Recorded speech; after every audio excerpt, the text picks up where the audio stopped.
Hola, mi nombre es Fernanda y hoy hablaremos de la discriminación racial que hay en México.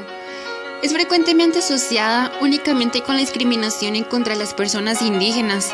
Sin embargo, aun cuando ésta las incluye, esta categoría también involucra personas y grupos de personas cuyos rasgos son relacionados con otras razas u orígenes étnicos.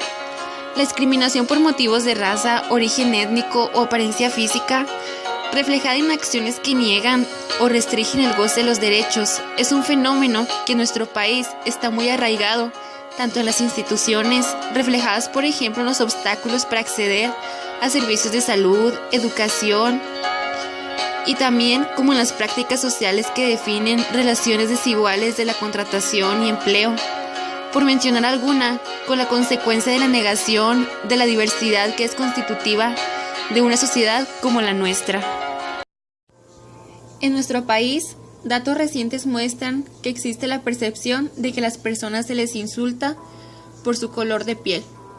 En el 2010 se hizo una encuesta en la cual se les preguntó: ¿qué tanto cree usted que en México las personas insultan a las personas en la calle por su color de piel?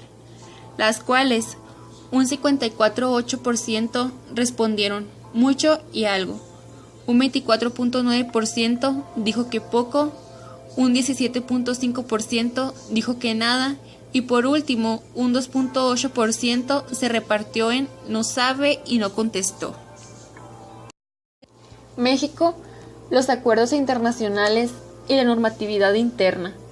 Para combatir el racismo y la discriminación racial, la Organización de Naciones Unidas adaptó en 1965 la Convención Internacional sobre la Eliminación de todas las formas de discriminación racial y estableció el día 21 de marzo como Día Internacional de la Eliminación de la Discriminación Racial.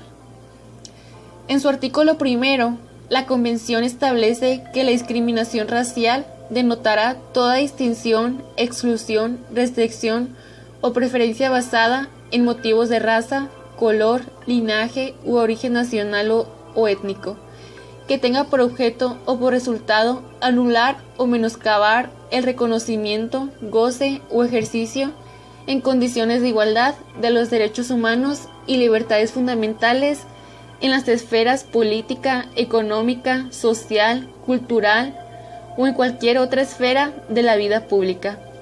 Asimismo, especifica como responsabilidad de los estados construir una política que elimine la discriminación racial y promueva el entendimiento entre las razas, etnias y naciones a través de todas las acciones posibles, entre ellas la legislación, las políticas públicas y acciones de promoción con la sociedad civil, entre otras.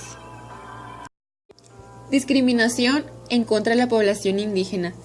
En nuestro país, según los últimos datos del Censo de la Población y Vivienda, en 2010 hay 15.7 millones de personas se consideran indígenas, de ellas el 6.9% hablan alguna lengua indígena. A pesar de la existencia del marco normativo nacional e internacional descrito, que reconoce la pluriculturalidad, que prohíbe la discriminación y promueve expresamente su eliminación, los pueblos indígenas continúan siendo discriminados. Acceso a la justicia.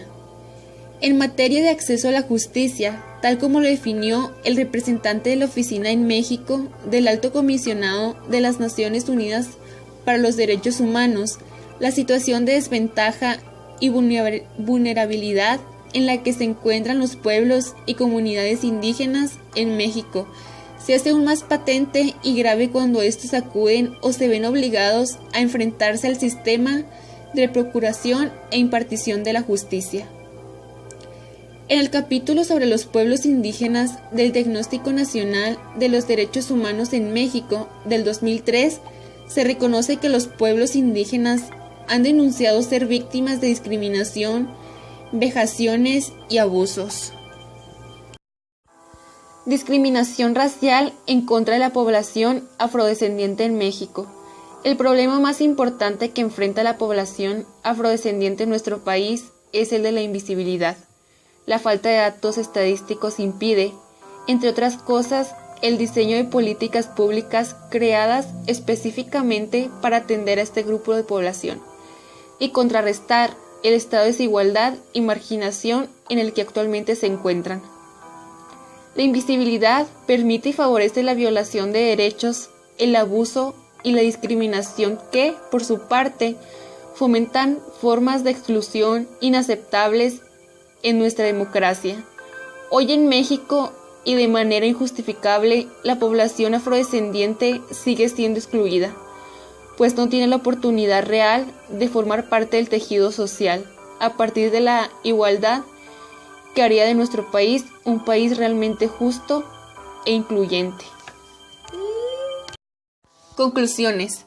Sin lugar a dudas, la tarea no es sencilla, pues implica no solo cambios y reformas en el ámbito legislativo, sino también un cambio en las políticas públicas del Estado en distintos rubros, empezando por lo económico, la alimentación, la educación, la salud, los servicios públicos, lo laboral y sobre todo implica igualmente y de manera fundamental una transformación cultural que permita a la sociedad mexicana liberarse de falsas concepciones, estereotipos, prejuicios, fanatismos y odios injustificados que nos han impedido reconocernos todos como iguales y que nos han sido un obstáculo para que la discriminación en el Estado mexicano sea erradicada definitivamente.